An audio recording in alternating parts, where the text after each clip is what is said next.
Eynat, can I pause you just for a second? So Sure. just to better understand what other payroll vendors do. So they're paying people, but where are they stopping? Payroll companies don't pay people, okay? Payroll company gets the data ready in order to pay people. Eynat Guez is the co-founder and CEO of Papaya, a global workforce payroll and payment platform. Today on the show, we discuss how instead of expanding to HCM, she bet the company on owning the payment rails and how that resonates with the needs of the Fortune 500. Why every payroll system in the world is about to get a lot more complicated, not because companies are hiring more people, but because the workforce now includes AI agents and nobody's figured out how to tax them. And now she's making another bet. The 2030 workforce is humans and agents side by side, and your compliance infrastructure better be ready. Meg is a board member of Papaya Global.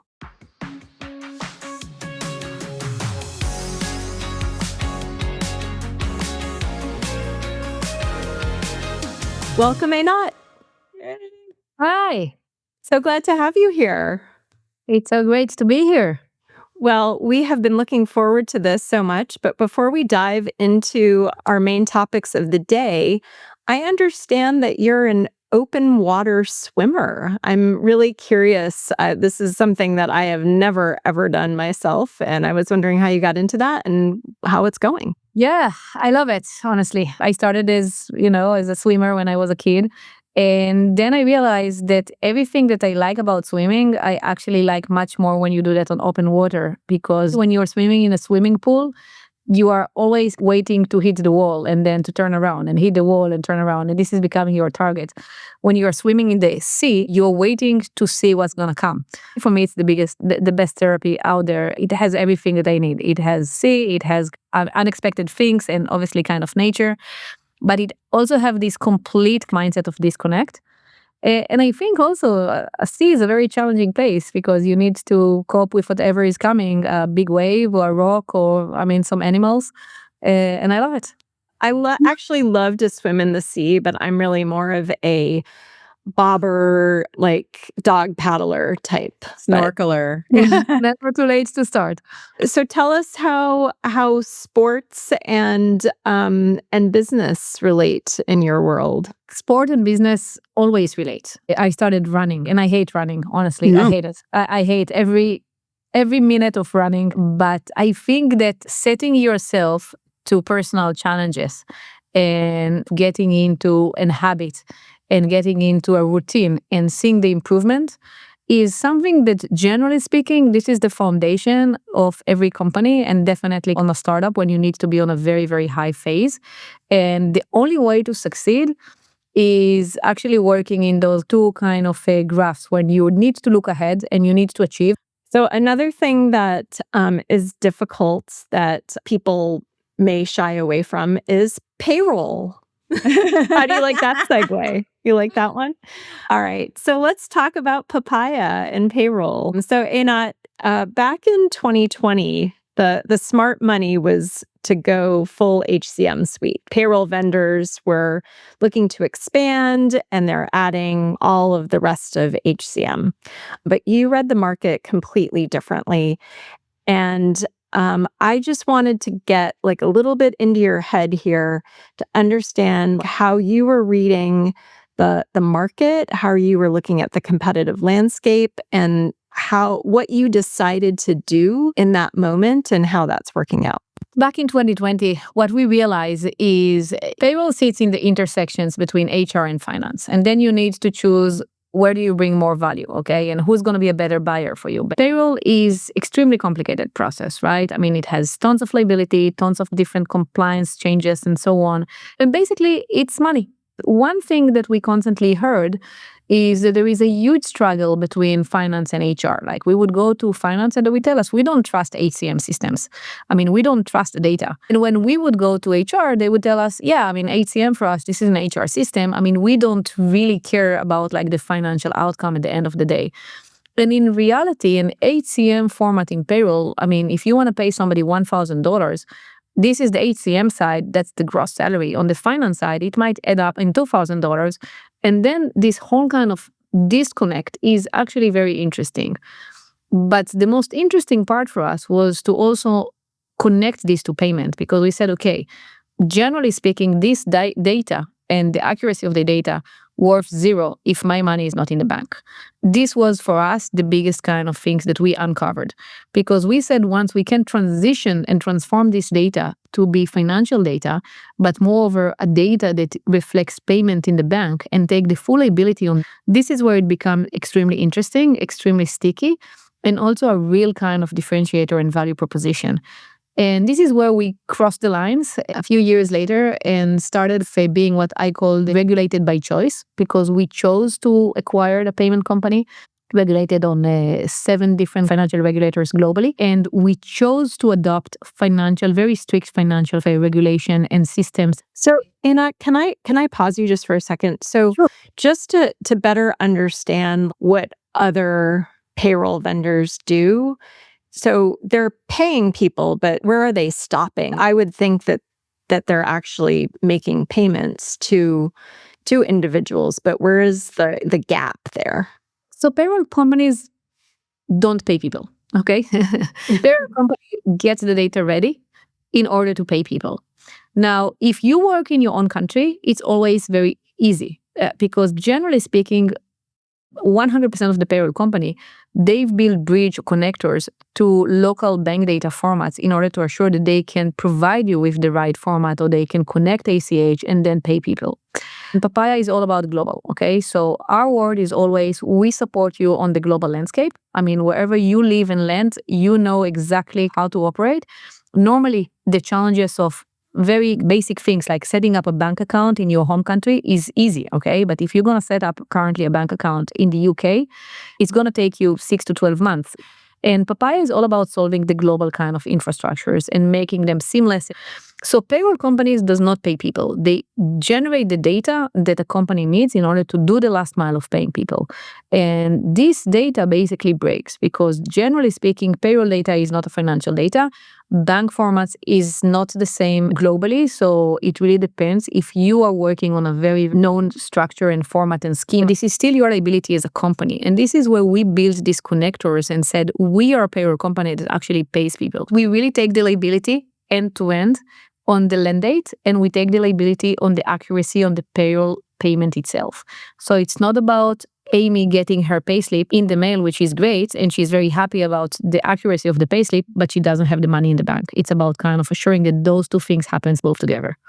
The combinatory piece is where it gets interesting, of course. When you're thinking in terms of global workforce, you really have to think in terms of how do you enable that agility across the globe. The number of people I talk to that take their assumptions from their home country and assume that it's going to work exactly the same in another country. And this is both for hiring as well as restructuring or letting people go. They don't fully understand both the compliance and the payroll infrastructure until they start to get to that moment where they're like, oh, wait, I have a different set of regulatory hurdles than I fully appreciated.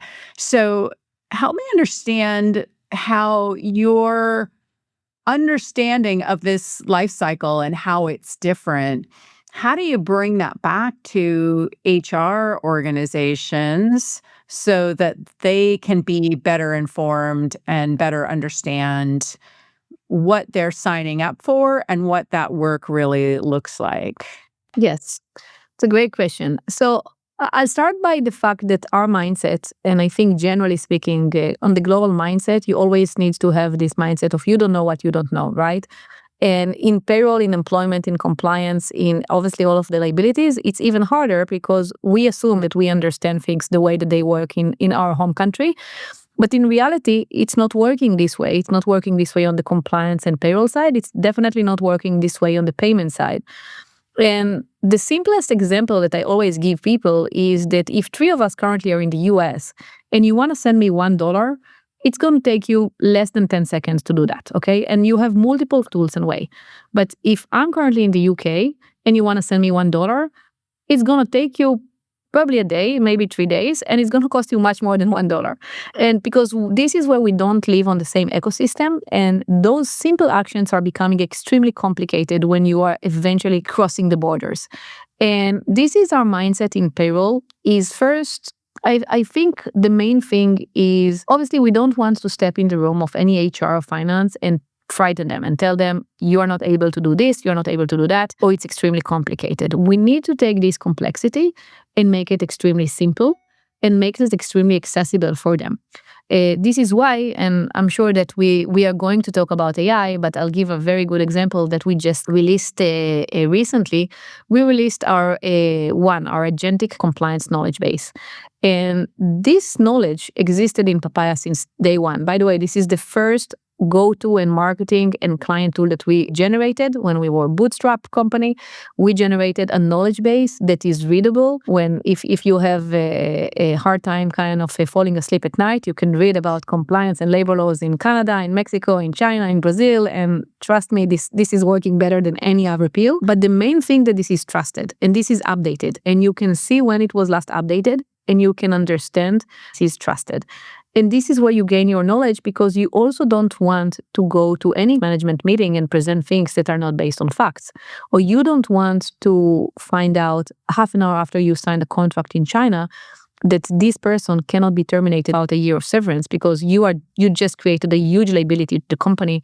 And then we translated this whole knowledge base into a Agentic kind of compliance knowledge base, where you can ask questions on as the similar experience that we currently all have with our AI tools.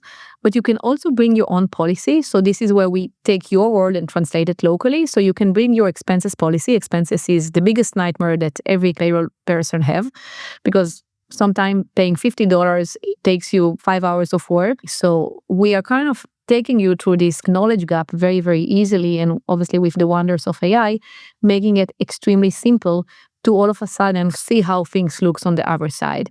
And then even if you don't understand the nuance, you understand the differences. And then we can eventually walk through and obviously kind of explain the nuance. But we are starting from the baseline that we understand that there are differences. You cannot eventually have one global policy. This is not working. I hope that the majority of HR and finance people already kind of understand this fully. So you mentioned that if you were going to pay $1 in the UK, it's going to cost you more than $1 and it's going to take some time. Is that something that through the way that you've tackled payments is reduced, or is it just that there's more transparency around it? I'm just trying to understand like how you saw the problem and how you're tackling the problem. I'll explain, because financial compliance is quite complicated. When you are a financial kind of institution, you need to assure that you have KYC, that you have... Maybe you should explain KYC, because most HR people are not familiar with that. Finance people are, yeah. Any financial institute, it can be a Venmo, Zelle, a PayPal, or a bank, needs to assure that when they are paying somebody, when they're onboarding an individual or company, they need to go through a KYC, know your client process, and assure that you are who you say you are, that they are validating kind of basic data, that your ID is valid, that, this is not a fake identity. Really kind of basic things that basically the financial regulators and world is forcing us. Hold on. And the reason for this, just to anchor everybody, it's anti-money laundering regulation. It's to make sure that there's traceability to where money is flowing across countries. This is start with anti-money laundering, but it's actually kind of broader now, with sanctions, Russian sanctions, for example. With people that are terrorists, they are flagged as sanctioned people personally. So you have a lot of databases with people, non-terrorist criminals and so on, and people that are sanctioned for getting paid or getting services by a financial kind of institute. Now, if you are paying $1 to somebody that is in this list, this is on you. So this is where we see the massive kind of fines of the regulators to banks and financial institutes and so on, because basically this is your obligation to assure that every kind of dollar that you pass through is going to people that are allowed to receive it. The financial world, and basically the payroll world, by the way, and any kind of tax world was not designed on a multi kind of country mindset, okay? It was designed on a very local mindset.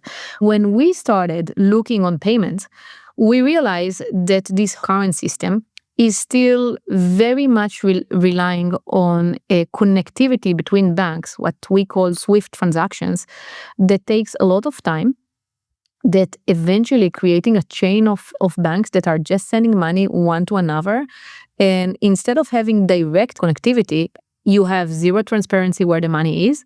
And you also you can't control the compliance. So if you are working on main countries, normally it's shorter. But if you're trying to send money to smaller countries like Pakistan, Latin America, this is where you have more and more banks in the chain, and it's becoming very unpredictable, a very expensive and very long journey to send the funds. And when we stepped into the world of fintech. And fintech is a very different word than payroll, but I would claim that any payroll company would become a fintech company eventually, because as you said in the beginning, every payroll company eventually needs to assure that they're breaking the data barrier and becoming the payees as well. This is where, for us, connecting the dots and assuring that we own the money flow and that we can create a real-time, instant global network, it's a huge challenge. I mean, it's very complicated. It's a very complicated network to hold because banks are not working on the same protocols, not on the same data flows, not on the same schema. I mean, they are very, very different in the way that they're operating, and you need to connect the dots between countries, between compliance, between banks. But once you are setting up those infrastructures, this is becoming infrastructures that are actually serving you.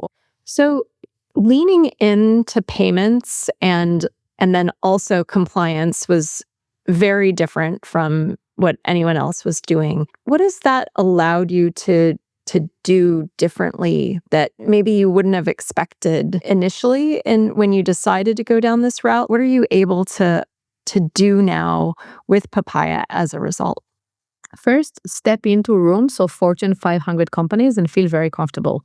Because for them, if you hold a first kind of grade of financial regulator certificates, it's much stronger than just saying I'm a payroll processor, okay? Because payroll don't have standards. They don't even have regulation currently.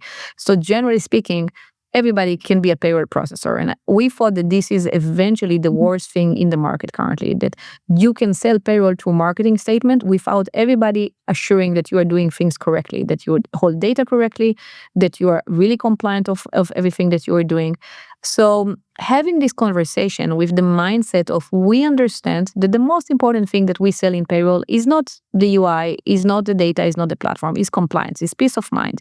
It's actually the future peace of mind, because maybe I did a terrible payroll mistakes, but you don't know. In 5 years' time, somebody's going to audit the company, and all of a sudden, 1% of wrong deductions is becoming a bill of $10 million. And this is eventually the thing that we want to step into the room and assure that people feel comfortable, that when we are selling them payroll, they understand that we take compliance very seriously, they understand that we take regulation very seriously, and they understand that we work towards them in every single country. So I think first, this is the mindset, because it's not move quick and break things in payroll. I mean, this is not the mindset that you need to have, because break things will cost a lot of money to your clients and will put a lot of entities and individuals at risks. As you started this podcast very politely saying that nobody likes to talk about payroll, I will say more bluntly, be the most boring person in the room, but the one that have the most excitement about this compliance and boring stuff, so people feel comfortable about you. I think that's remarkable. I mean, this is an area that's so scary for so many people, right? And it's like you're walking into the lion's den and without any fear. So I would imagine that you're making the other payroll vendors really frightened, because you're putting a lot of pressure on others to step up and go this route. And it's not really natural, I think, for people to want to get into this territory. I'm rather impressed and intimidated by you. And that's all I'm going to say right now. So Meg, you talk. You're in good company, I'm sure. So when I get feedback about her, it falls into that frame, maybe slightly different words, but absolutely consistent. I would like to talk a little bit about trust. One thing we haven't talked about is What is the difference for the end worker's experience in a world where the payroll vendors care about payment? What is different for them, and what was the point of view that Papaya took strategically in thinking about not just making the Fortune 500 feel confident in their business strategy, but all the way down to the employee or contractor experience? First, there is no company that eventually is designed to support individuals' kind of issues. And when we are looking on this, it's almost like a company basically is providing you a car, okay? But when you have an accident, you're not calling the company and telling them, hey, I got stuck along the road and can you help me, right? You need to call the insurance company, and eventually your company that gave you the car need to have full trust that the insurance company will take care of you, because nobody else in the room from the company side will leave everything and eventually kind of help you. They don't have the tools, they don't have the ability, they don't have the playbook. It's not their job. So for us, we are the insurance company. And when we step in the room, and it doesn't matter if it's a small client or a large client, we need to assure that when they're individuals that work for them, and they do a lot in order to assure that he feels that he's been taken care of, gets the bits and bytes of the service that he needs. And nobody cares about his payslip until he cares about. And when you care about, when you need to submit your taxes, when you want to take a mortgage, I mean, when you need this for some formal declaration, okay? Because you definitely not collect it and read it to your kids. So this is, a very short, small example where we are creating tools where you have access all the time, even if you're not working for this company, in the past 2 years, because if you are currently getting a requirement from your tax kind of authority to submit a report, you need this document. And we all know that you probably don't know where it is, so you need to go back and beg for your payroll company or your employer to provide this to you. And we want to assure that this is an experience that is good, even if you are a current or past worker, because we know that generally speaking, we need to provide you with the assurance and the peace of mind that we'll be there when you need us. And it's the same thing if the bank is holding your payment because they need some guarantee from you. Our current success rate on payment delivery on the day of the payroll is extremely high, although we are growing every single month. Failures can come from multiple kind of aspects. We are taking liability on the pay date, okay? Although we cannot guarantee the pay dates. No bank that we work with and no financial network that we work with is giving us the same guarantee.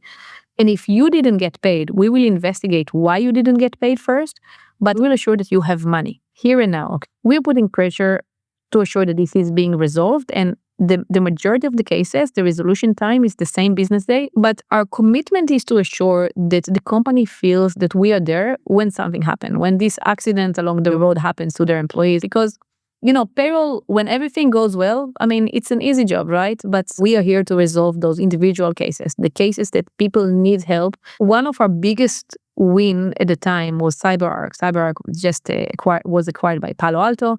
They've been with Papaya now, I think, for 6 or 7 years as a payroll kind of client for us. And when they chose us, they said, listen, with our current global payroll provider, if we have an employee taking a sick leave in Italy, then we need to understand how we process this. We need to wait in average 10 days until we get an answer, okay? It doesn't make sense for us because life are not working this way. We need to understand what we need to do here and now. And you gave us the commitment, you as Papaya, that you'll have immediate support, same day from a real experts on ground. I love that. As an individual and based in the US, you don't tend to truly comprehend all of the logistics. And I've had global teams forever, but primarily in large organizations where there were people that were sorting out all these things for me. But let me comment about this because, when we were raising funds on early stages, so our investors always told us, CEO, don't think that there is a problem here. I said, yes, he doesn't see the sweat every single cycle. So you had a really good team that eventually did a really good job if nothing kind of came to the surface, although they were sweating a lot. Exactly. And the other thing that I think about is even in my own life when I've done wire transfers to other countries, just the entire SWIFT network infrastructure, the money comes out of my account pretty reliably and quickly, but I don't have full visibility of when it gets into the destination. And it feels very stressful in that in-between space where there's just no traceability to it that is available to me as an end user. So help me understand that traceability bit. Like what is different when I'm using Papaya for a payment for me as an organization of being able to keep an eye on that? Is it just that it goes faster, or is that where the visibility comes from, or do I have better understanding of how that money is moving? So I'll explain this. I'll start by saying that internally we always say that if it takes you shorter to hop on a plane and deliver an envelope with money rather than just send it in the bank, it means we have a problem. If you need to send currently money to Mexico and the bank will tell you that it will take 3 days, okay, and Mexico is like 5 hours flight from you, you literally have a choice. You can take this money, hop on a plane and deliver it. And for me, this is the one thing that we need to always keep in mind, that we need to assure that infrastructures meets our needs and the alternative that we have. Because you gave a great example. SWIFT is one payment network that has been built by a group of major banks. And basically, they are working in a way that they are sending funds from one point to another point to another, okay? And this is where it creates the change, and this is where you don't have the traceability and the visibility. While we work directly. So the way that we did this is we eventually source local kind of banks in every single country that we work, covering 150 countries directly. And we know that when we send funds, we send this directly to the bank. So we have clear visibility and APIs to understand where it lands. We know exactly when it has been deposited. And if something breaks, we can see this. We can see the data. We can see the technical failures. So the money is not floating somewhere in the space where nobody knows currently where it is, or it needs to kind of pick up the phone and call 3 people along the way. By the way, Papaya is definitely not the only company, and every single fintech company that is operating on a cross-border environment builds the majority of their network directly. The one thing that we did on top of it, which is very unique to Papaya, we've set a structure where you can bring your payroll data as it is, no changes at all. So we don't ask you to meet our formats.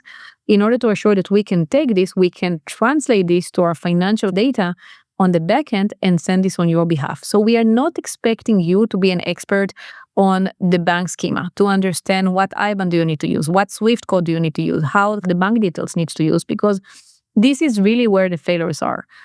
Half of the failures are not the problem of sending the funds. They are just basically kind of the technical schema and the data that you provided, might be 99% accurate, but it's not 100% accurate. So the money is going to be bounced back after like 3 days of floatings along the way. And this is where we really invested a lot of time, assuring that we take the payroll data, have zero change. By the way, it's also, on the mindset of the cyber and zero trust. I don't want anyone to be able to change kind of the destination, and assure that you have a full audited trail from the minute that you sign the payroll file until money received in the bank.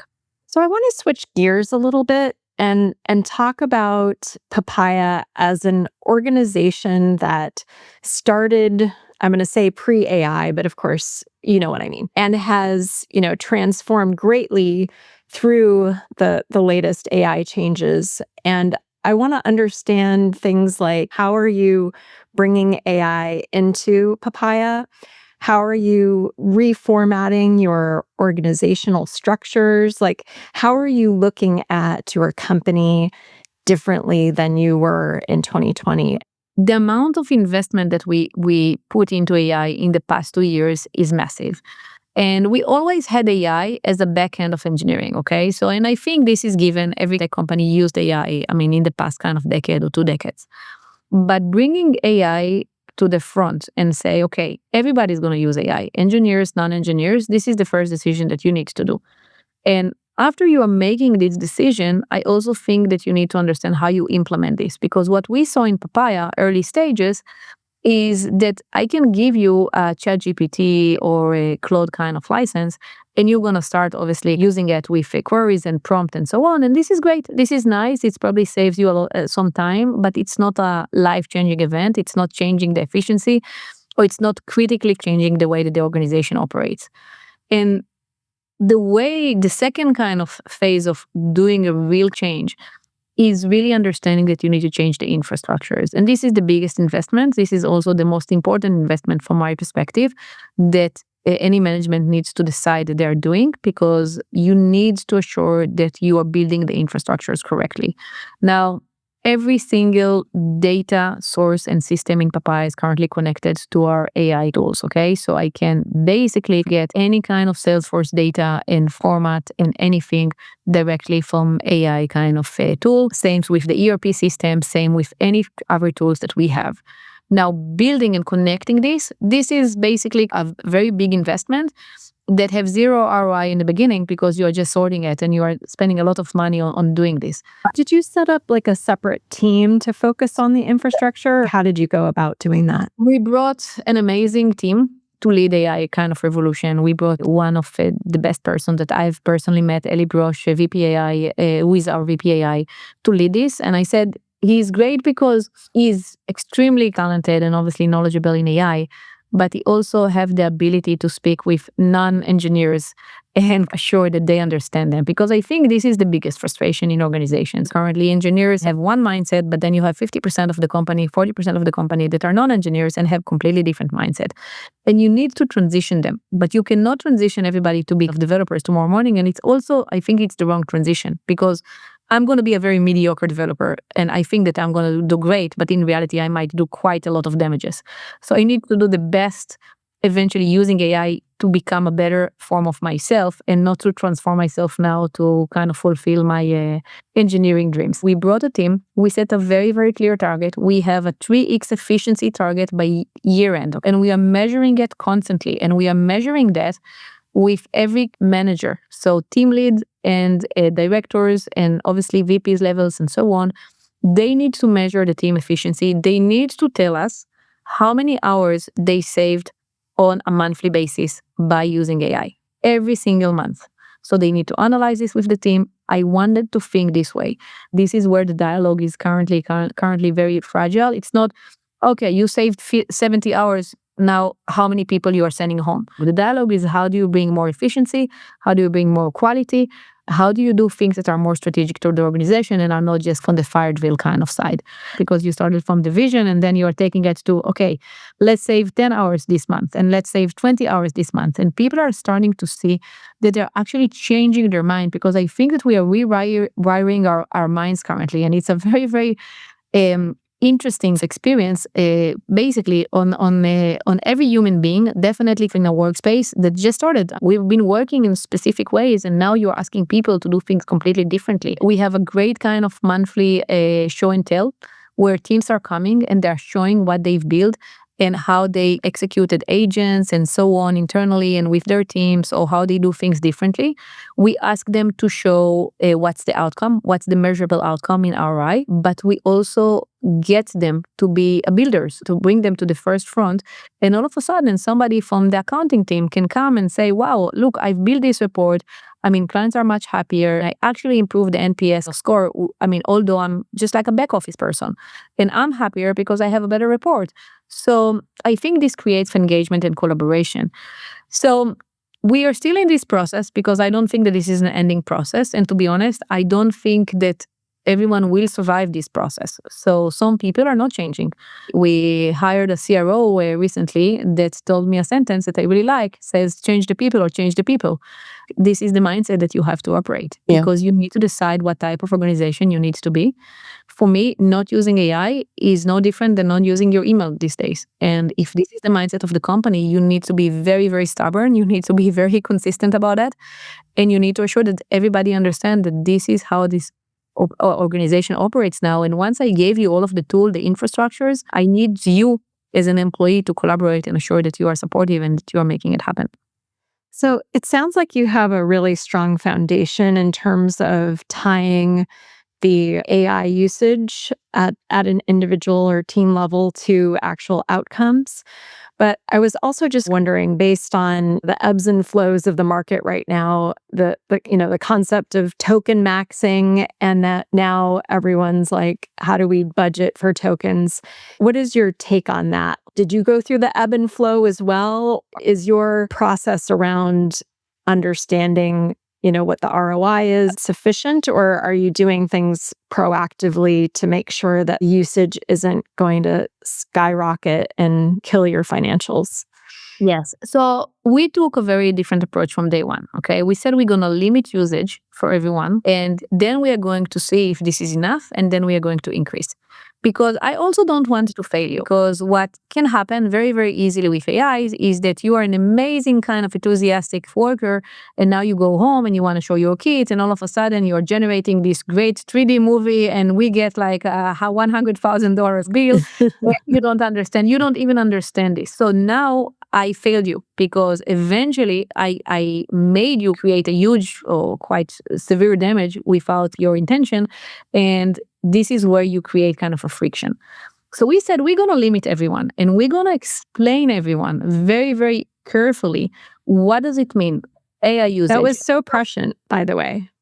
I mean, again, you were zagging when others were zigging, right? Yeah. Yeah. Well done. Because well done. I think it's very easy to fail people.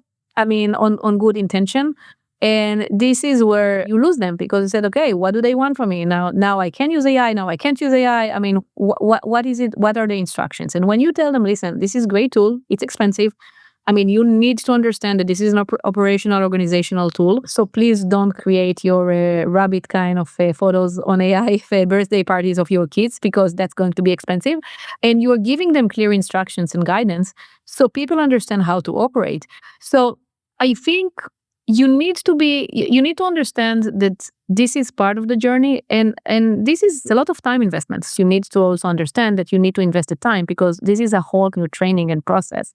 And if you are not doing it, this will end up by very costly mistakes that from my perspective, the worst thing that I didn't want the organization to feel that we failed because we were trying to succeed, right? Because that on the way to be a very successful organization, we failed very badly.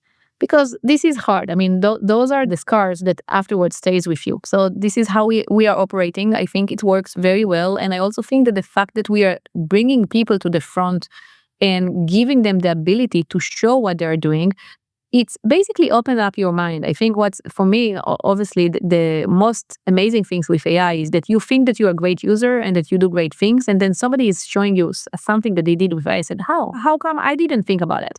And then all of a sudden you understand how you do another thing and another thing and another use case.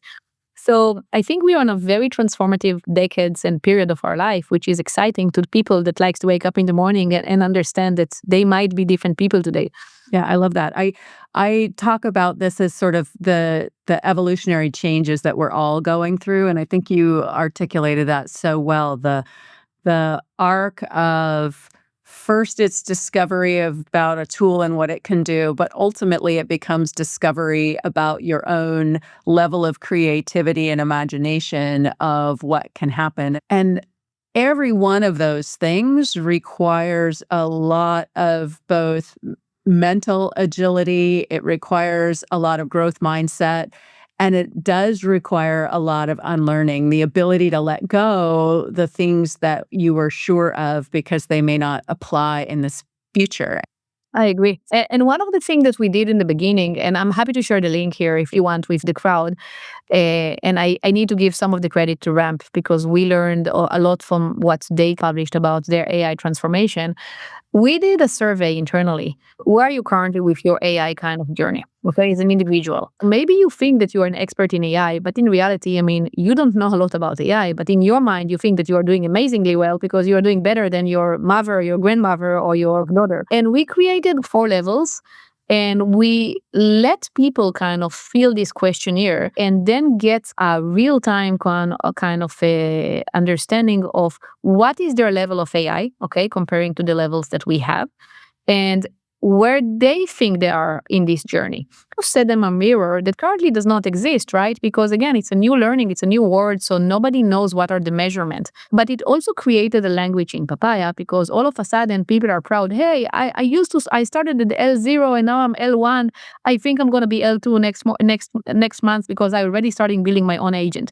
So people also can grade themselves and really for sure that they see their kind of growth journey. We all want to be better. We all want to kind of understand what's the starting point and where we want or how we are progressing. And obviously the whole tool, the whole questionnaire was made with AI and that HR created internally.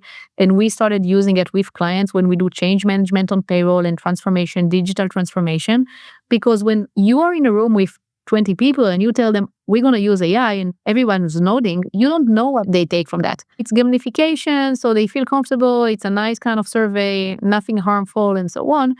Then you can really work and understand what's the basic here and how do you progress from here. Yeah, I love that. It's such a gift to give people that transparency into not only what's possible, but what will ultimately be expected, right? So it's not necessarily the expectation now, but it gives them a clear roadmap to where they need to get to, and that's really beautiful. Yeah, well done. Thank you. So you've talked quite a bit about the 2030 workforce and the inclusion of agents in that. And that's been a little bit controversial, not your writing per se, but just kind of this concept of our agents workers, our agents employees, like how should we be looking at that? I'm in the camp that we do need to be looking at agents as workers, which I think is in alignment with you. How are you looking at that in terms of how you're structuring your own workforce and how you're helping your clients as well? I think this is a very great place where there is a kind of intersections between our internal operation and also how we design our product and so on to support our clients on the workforce side. And I think that agents are here to stay, okay? And now we are just going to increase the agent usage. And honestly, they're going to replace real jobs and real works that people are doing. And even internally, we tell people, agents will replace what you're doing currently. So start working on your next role because client-facing, human interactions, they will not replace you. Human will need to understand that the biggest advantage that they have is to speak with humans because we don't want to speak with agents. So if we are only doing a work that agents can do, I mean, that's it, we are doomed. So we really need to move to the front seat. And I do try to explain our team that this is eventually where they need to thrive. So everybody that doesn't feel comfortable to speak with human really needs to rethink his career. Product-wise, it's also very interesting because generally speaking, we see this as a workforce. And if you're looking on this as a workforce, you need to start planning for that. I think it's safe enough to understand that when the human workforce will be decreased, government will step in and say, okay, pay taxes for your agents, because honestly, we don't think the taxes going to be just kind of let go and a government will say, okay, I mean, I'm happy not collecting 10 or 20 or 30% kind of taxes currently because you have less people involved. I actually think that the tax will be increasing because they need to support people that are not working currently. So we need to start planning this generally as a worker and needs to start understanding how we onboard them, how company can monitor them, and how they can pay them, and how they can reduce taxes, and who is this the instance that is eventually standing behind it. Because as we kind of spoke before about KYC and anti-money laundering and so on, this is currently a new word of, I mean, who I'm paying for, because eventually there is a real human here that is eventually collecting funds. So there is a lot of things that we are currently building towards this. For us, agents are vendors, okay? So we need to assure that you can operate vendors that are agents in our platform, and you can pay them and you can streamline payments. But we understand also that the way that things are going to evolve very, very quickly is that you're going to have multiple agents that are doing very, very specific tasks on a very specific cost or kind of a work base. And you need to support this. By 2030, you won't have people holding one position in a full-time kind of job. So the whole world of work will be, I have 10 different kind of employers. I'm doing a lot of different things for each one of them. As a person, I'm speaking as a person now, my whole kind of career is currently kind of split between multiple employers that are using my talents and skills for very, very specific things. This whole shift of how do you create immediate onboarding to payment, because currently the whole world of work and the payroll is basically built backwards, right? You are already working and you know that you're going to be paid only in 10 days. But you know that the company owes you money. I mean, there is no doubt that you worked for the last 20 days, of this month. But you will only get your money in 10 days. And the way that we're looking on this, it's not only about bringing agents in, it's also about bringing a real-time payments in. So if you did 1 hour of work, 1 day of work, you need to be able to be paid immediately.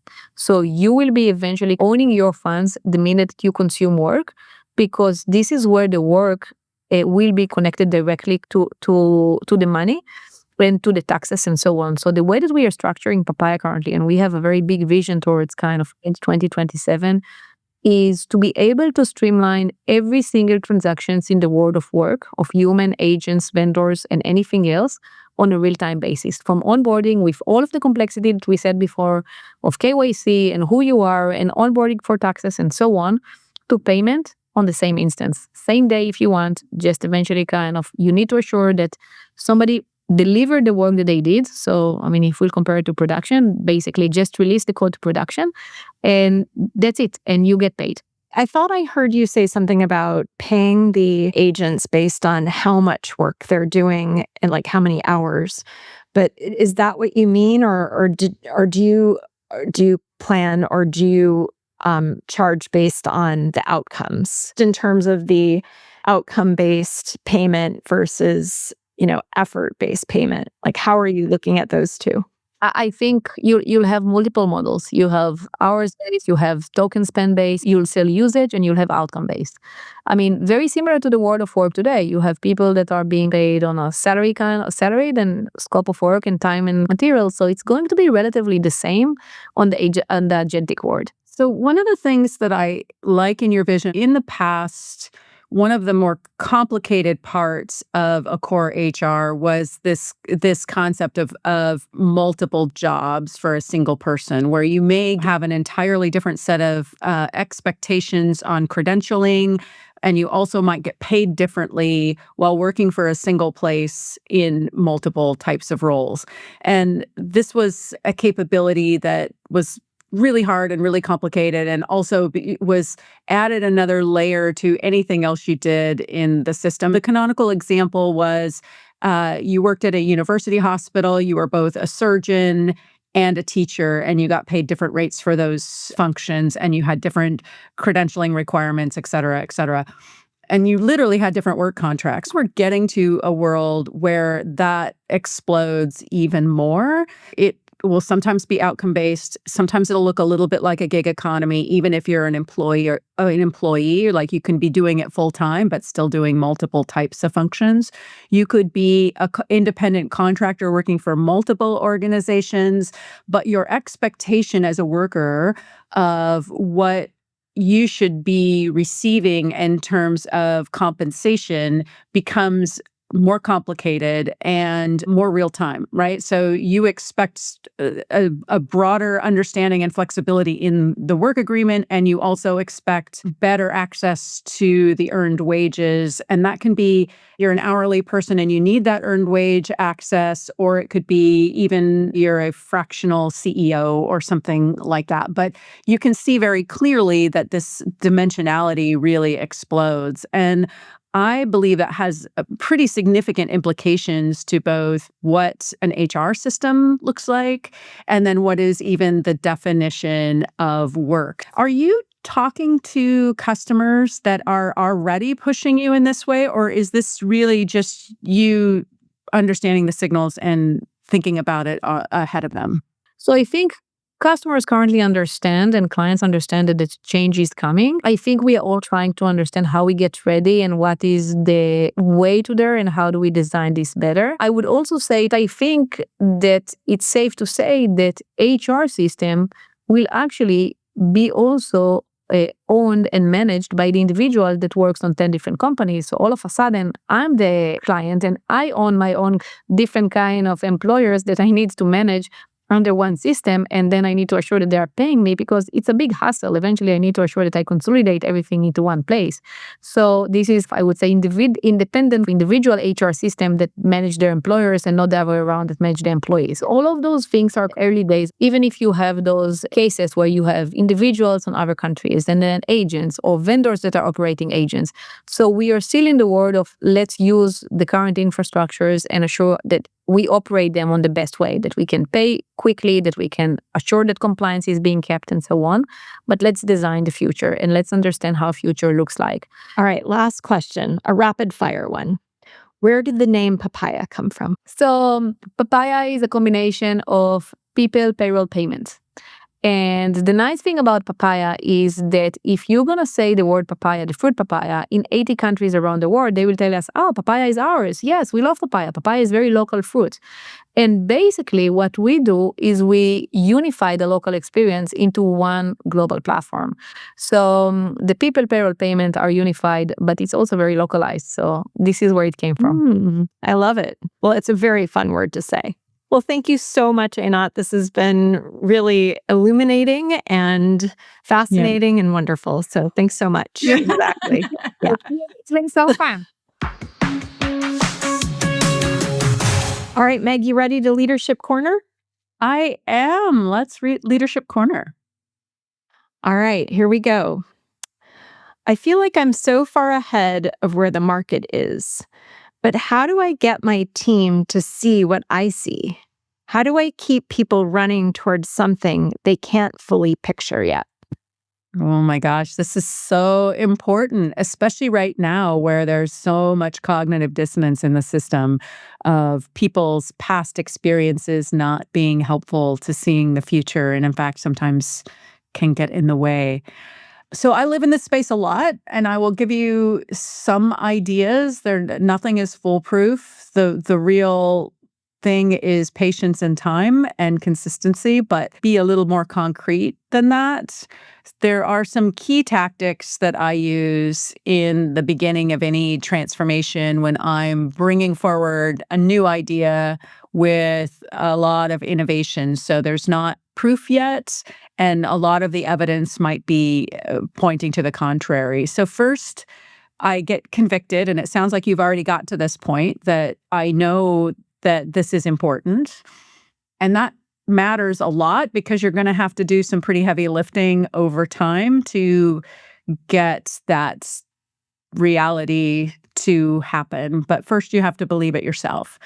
Typically, getting to believing it myself comes from recognizing patterns that may be coming from different sources than what I usually look to. So oftentimes my innovation is in product, and so I will get sources that are maybe outside of current customers. Maybe I'll get it through understanding markets or looking at different industries and how they do things and recognizing similar patterns. I also sometimes get it from either what isn't said or conversations that I have with customers where they lead in one direction, but they drop a hint or an idea in a different direction that gets me thinking. So I try to take some time to bring those things together and clarify not only the what, but the why when I start down a mission. So I get convicted, I get convicted based on a series of signals that most people don't see, or even if they see them, wouldn't understand what I'm seeing in those signals.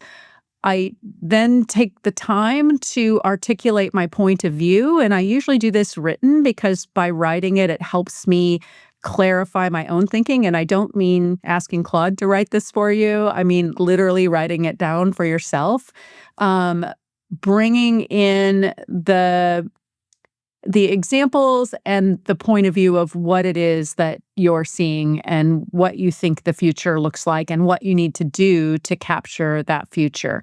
So that's step one, and that is nowhere near sufficient. So you will go around evangelizing that, and you may not be burned at the stake for it, but you will be felt or seen as a little bit heretical in having a contrarian point of view. Can I pause you at this stage? Because I just want to add to this in terms of what you're saying. So of course, a really important part of what you just said was a bit of like showing your work. You're getting all these signals and detecting all these patterns, and like all this stuff is forming in your head, and you've created this conviction, but it's really hard to get people to understand it without being able to say, like, well, these are the signals and these are the patterns. But a lot of the time you don't even really know what those were. And it could have been for a while too.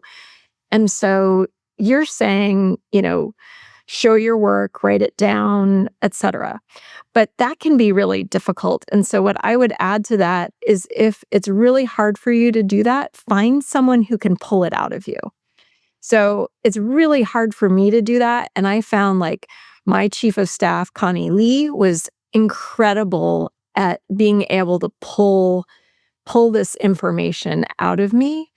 Maybe Claude wouldn't do so great, but there are certain people that can like ask you the questions and really get you to articulate it. Love that. And, Amy, you do this a lot for me as well in helping me to try to get enough order that at least you pretend like it's making sense, so then I feel confident to write it down. The thing I think for most people is if you get to that point, a lot of times people believe that everyone else should be able to follow along from that. And what I have come to learn is that is not true. In fact, most people will still be even more confused or even in their soul a little bit distrusting of it because, again, it works against what they have already concluded or experienced or are sure of. If it's innovative, creative, and new, well, by definition, it is counter to the current examples and stories that are out there. So in addition to spending a lot of time communicating and a lot of time talking, I also spend a lot of time listening to try to tease out from people what about it doesn't make sense to them or just feels wrong.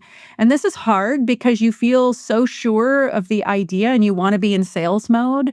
But to do a good job in sales mode, you need to have some clues about where people are coming from so that you can position your messaging into a part of their thinking that is already ripe for a new idea. And so I take that as a big responsibility. How is it my job to make this real for them? Yeah. And so what I would say there is like, why does this suck? Why is this Yes. awful? And really getting vulnerable with it too. And that's Right. super hard. That's super hard to do. And it takes a big emotional toll too, I think. So being able to like create some armor around yourself of like, just putting yourself in a completely objective space of this is all to serve this greater purpose rather than feeling like personally critiqued by it. It's really hard because this is like something you're giving birth to. It's like something that you're passionate about by definition. But the way I think of it, as I do think of these things in a similar way that I might think of my children or other types of creations, where in service of what's best for the idea or the innovation, what do I need to do to help it thrive? Yeah. Not what I'm do not I need going to to do for ask my why job. Malcolm sucks though. I'm not going to do that. I'm sorry. Like I am happy to tell you what is a challenge with my own children for sure. But yes. The next thing I do is I look for collaborative evidence. And sometimes that comes from those conversations with people, and I lean on their language to talk about it. And sometimes it comes from something I'll read in a news or The Economist or some other place that's completely random, but then helps reinforce. And I will bring that back and then draw the connection between my big idea and what that signal is that is reinforcing my ideas. I'm always looking for ways to enhance and broaden and maximize the communication for sense making, right? I'm just trying to help people make sense of that idea. And so back to the like vulnerability and humility, I have to be willing to let go the authorship a little bit and care about the idea landing. And so instead of always pointing back to my own evidence, I look for other people's evidence, and then I can support that. And ultimately, it takes lots of these different signals for people to be able to see a pattern. And I see it as my job to shorten that window by being very intentional, very purposeful, very consistent, and just doing it over and over and over again. And to give you a sense, the bigger the idea, the longer it takes. And we're talking years, not weeks, not months. And we're talking repetition of a level that you really start to think that you sound like an idiot because you're saying it too much. And it's only at that point that you start to get through. And the way you know you get through, and this has always been my signal across anything, is when other people are saying that idea of their own volition in their own context, that's when you know you got through. Not when they're quoting you. Explaining it to you. They're like, Explaining hey, Meg, it to you as it was, as if it I've was heard their this idea. great thing that I Yes. need to tell you about. That's right. That's right.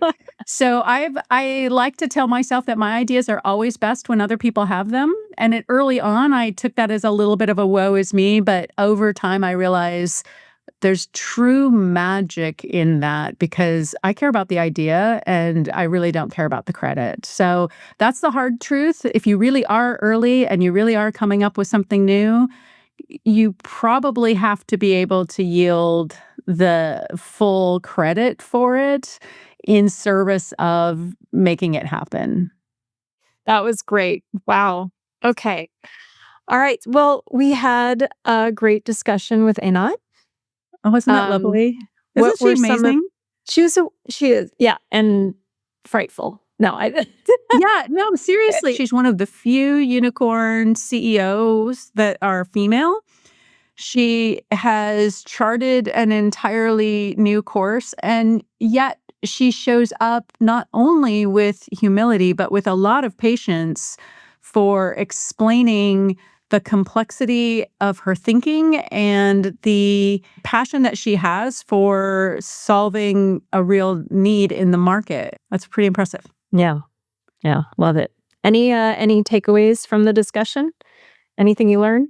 Yeah. So one of my big takeaways or one of my sort of observations back to connecting dots on things that may not necessarily be obvious, I felt Amy, when she was describing her journey of bringing AI into the organization, and she mentioned the AI leader that she brought in, what I was thinking in that moment was she was truly describing an example of your golden job, where she specifically said this AI leader is not just technically great, but great at having business conversations and connecting with non-technical people. And that is just one of many examples of this translator role and why it's so critical. And I think that in a nutshell, describes a lot of what I hear when I talk to people trying to do AI transformations, that one of the biggest needs that they bring with AI expertise isn't just tool capability, but it is the capability of getting curious about the business needs and helping to map the relationship between what the technology can bring and what the business can bring. And when you think about our conversation with Jeff Spahn-Bank, she kept saying the tool is the last thing. I think that just, again, reinforces that thinking. Yeah, and I think it also speaks to the need for systems thinkers. She talked quite a bit about like building that infrastructure, the foundation upon which everything else can get done. Yeah, and so I guess my plea, encouragement, or thought is that if you know that you are good at translation and you're a systems thinker, learning how the tools can be applied is a huge need in the market. And maybe quit defining yourself in your past roles and start thinking about how you position yourself to help in this type of a role, because these transformational roles matter. A call to action. I love it, Meg. Call to action. Get out there and let's invent the future together, everyone. I believe in us. And let's make every day count.